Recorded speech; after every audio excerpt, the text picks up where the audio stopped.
Comemore, leitor médio brasileiro de mangás, comemore duas grandes notícias para vocês aí. Teremos duas reimpressões que estavam sendo muito pedidas há muito tempo.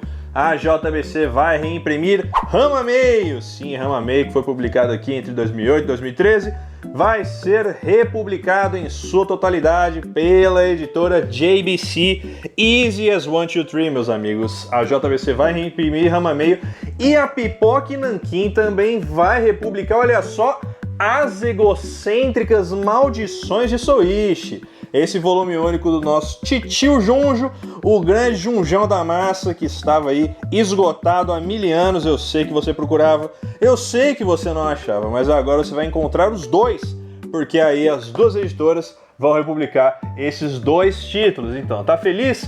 Quais títulos mais que tem que ser republicados aí no Brasil? Fala pra mim, talvez Chainsaw Man volume 6?